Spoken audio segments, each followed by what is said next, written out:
మెచ్చుతాడా? అందరం సేవకులం ఇక్కడ.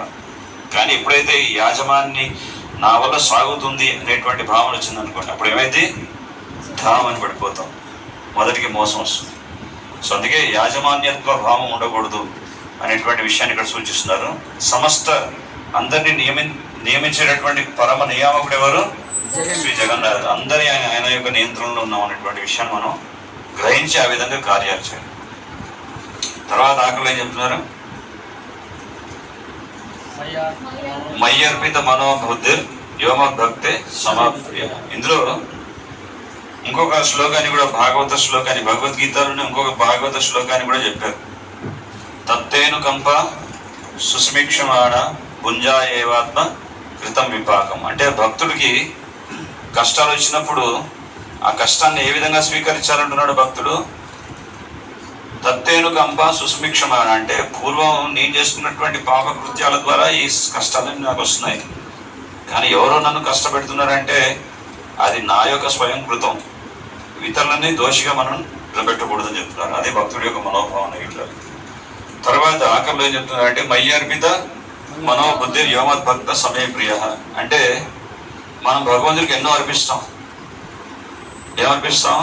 మన స్టార్టింగ్లోనే చెప్పాం, పత్రం పుష్పం ఫలం తోయమే అని చెప్పాం. తర్వాత ఇంకోటి కూడా చెప్తారు, భాగవతంలో వర్ణిస్తారు. అదే మన స్టార్టింగ్లో చెప్పుకున్నాం క్లాస్లో. ఏదేంటది? ప్రాణేరర్థే అనండి, ప్రాణేరర్థే దియే వాచ. కొంత ప్రాణాన్ని అర్పిస్తారు కొంతమంది, వాడి జీవితాన్ని పూర్తిగా భగవంతుడి కైంకర్యానికి ఏర్పరుస్తారు. ప్రాణం. అర్థ అంటే సంపద ద్వారా, దియ అంటే తెలివితేటల ద్వారా, వాచ అంటే వాక్కు ద్వారా. కనీసం వాక్కు ద్వారా అయినా సహాయం చేయండి అంటాం కదా. ఈ సందేశాన్ని నలుగురికైనా పంచండి అని చెప్తాం కదా, అది వాక్ సహాయం. సో ప్రాణేరర్థే దియే వాచ. అలాగే పత్రం పుష్పం ఫలం తోయం. సో ఈ విధంగా మయ్యి అర్పిత అంటే అర్పించేటటువంటి అన్ని అర్పణలో కల్లా చాలా సర్వశ్రేష్టమైనటువంటి అర్పణ ఏంటి అని ఇక్కడ సూచిస్తున్నారు. అదేంటి? మయ్యి అర్పిత అంటే ఎవరైతే వారి యొక్క మనసుని పూర్తిగా నాకు అర్పించి సేవిస్తున్నారో వ్యోమద్భక్త సమయ ప్రియ అంటున్నారు. సో కొంతమంది అర్పించవచ్చు, దీపం ఇలా తిప్పుతూనే ఉండవచ్చు, కానీ మనసు డూలే మన్ను ఇంకెక్కడో ఉండొచ్చు. మేరే మన్ డోలే ఇక్కడ ఇంకెక్కడ విహారయాత్రలో, కానీ దీపం మాత్రం ఇక్కడ తిరుగుతుంది. సో అలా కాదు, అర్పణ చేసేటప్పుడు కూడా మనసుతో అర్పించండి అంటున్నారు. సో అందుకే ఈ మనస్సు అనేటువంటిది ఏదైతే ఉందో, అప్పుడప్పుడు అంటారు పెద్దవాళ్ళు, అయ్యా సేవ చేస్తే మనసు పెట్టి సేవ చేయాలి అంటారు. మనసు పెట్టి సేవ చేయడం అంటే అర్థం ఏంటంటే ఇదే. సో భగవంతుడు కనిపించినప్పుడు మనసు పెట్టి చేయాలి. అదే భగవంతుడి సేవ బరువుగా భారంగా చేయకూడదు. ఎప్పుడైతే బరువుగా భారంగా చేసామనుకుంటు నా వల్ల కావట్లేదు, నేను ఒక్కడనే అయిపోయాను, ఇది నా వల్ల అవుతుందా, ఇంకా అందరు నువ్వు ఒక్కడే అయిపోయావంటే ఇంకా అదృష్టం అయ్యా నీకు. భగవంతుడు పూర్తిగా నీకు అదృష్టం ఇచ్చాడు, నీ ఒక్కడి ద్వారా ఈ కార్యం చేయాలని. సో అదృష్టంగా స్వీకరించాలి, కానీ అది భారంగా స్వీకరించు. తల్లికి అక్కడ చూడండి, తల్లికి బిడ్డ భారం వద్దా?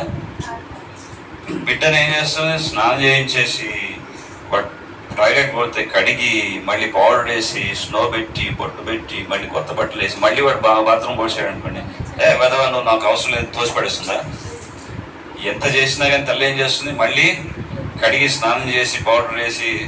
అందుకే భగవంతుడి యొక్క లేశమాత్రమైనటువంటి ఆ ప్రేమ తల్లి ప్రేమలో చూడవచ్చు అంటారు. అంత గొప్పదన్నమాట. ఎందుకంటే తల్లి ఎప్పుడు విసుకోదు, బిడ్డను ఎప్పుడు కాదనదు.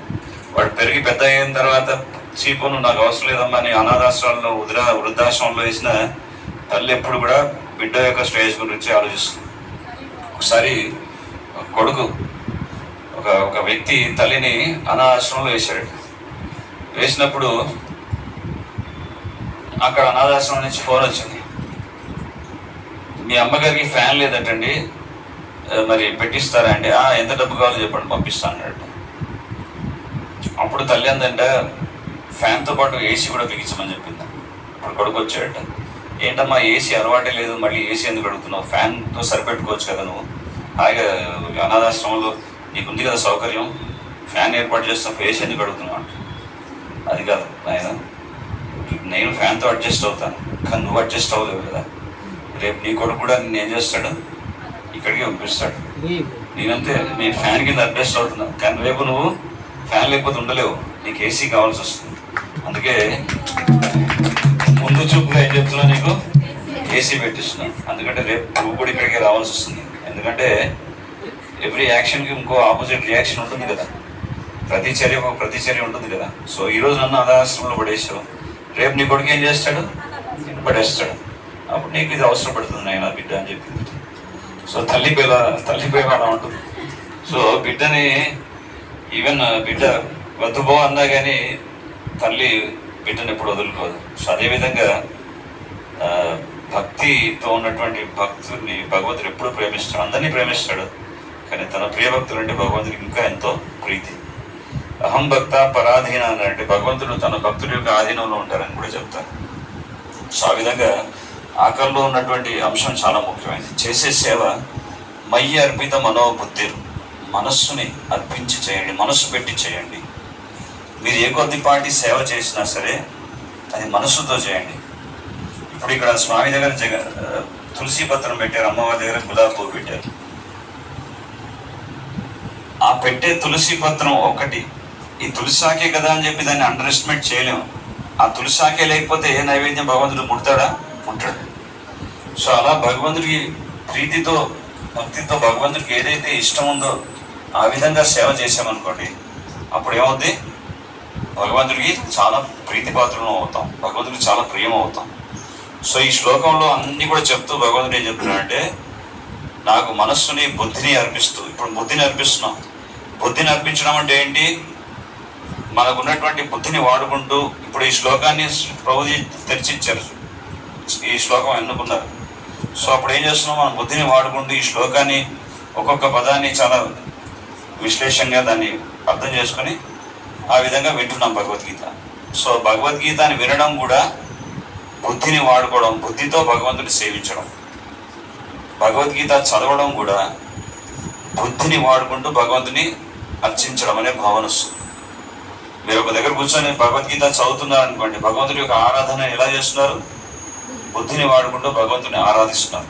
సో శాస్త్ర అధ్యయనం అనేది కూడా ఆరాధనే, బుద్ధిని వాడుకుంటూ. సో ఆ విధంగా మయి అర్పిత మనోభక్తి యోమద్భక్త సమయ ప్రియ, ఈ విధంగా ఈ లక్షణాలతో ఉన్నటువంటి భక్తుడు నాకు చాలా ప్రియము అని చెప్పి భగవంతుడు అంటున్నారు. సో అల్టిమేట్లీ మనం ఈ కృష్ణ చైతన్య మార్గానికి వచ్చినటువంటి ముఖ్య ఉద్దేశం ఏంటంటే, దాని వెనుకున్నటువంటి ముఖ్య సూత్రం ఏంటంటే, మనం భగవంతుడికి ఏ విధంగా ప్రీతిపాత్రులుగా మారాలి, అంతేగా, అంతకుమించి ఇంకేమైనా ఉందా, ఇంకేం లేదు. సో ఏ విధంగా నేను ప్రియం అవ్వాలి భగవంతుడికి, అంతే, ఇంకా వేరే మోటివ్స్ ఏమి లేవు. ఇంకా వేరే మోటివ్స్ ఉన్నాయనుకోండి, నేను జనానికి ఏ విధంగా ప్రియం అవ్వాలి, అందరూ నన్ను ఏ విధంగా మెచ్చుకోవాలి, అందరూ ఏ విధంగా నన్ను కీర్తించాలి అనుకున్నాం అంటున్నాం, అప్పుడు ఏమైతే పతం అయిపోతాం. సో మనం భగవంతుడు ఎవరు మెచ్చుకున్నా మెచ్చుకోకపోయినా, ఎవరు మీకు కిరీటం పెట్టినా పెట్టకపోయినా, భగవంతుడు మాత్రం మీరు చేసే ప్రతి సేవని గుర్తిస్తారు.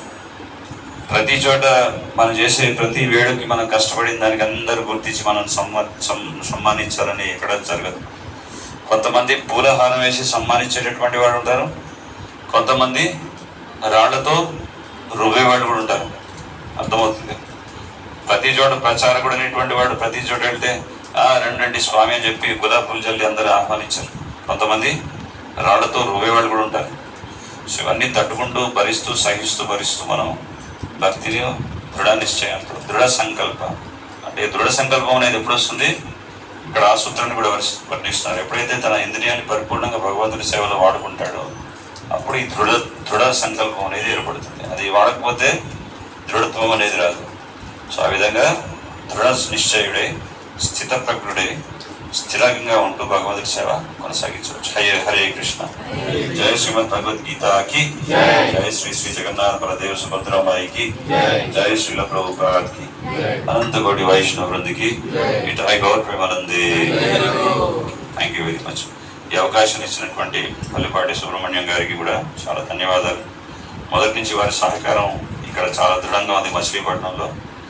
వారందరూ కూడా వారు మేయర్ అవ్వాలని ఒక సంకల్పం తీసుకున్నారు. ఎందుకంటే ముఖ్యంగా వారు మేయర్ అయితే ఎవరికి ఎక్కువ సహకారం ఉంటుంది? కృష్ణ భక్తులకి. సో ఒకసారి రెండు చేతులు ఎత్తి భగవంతుని గట్టిగా వేడుకుందాం.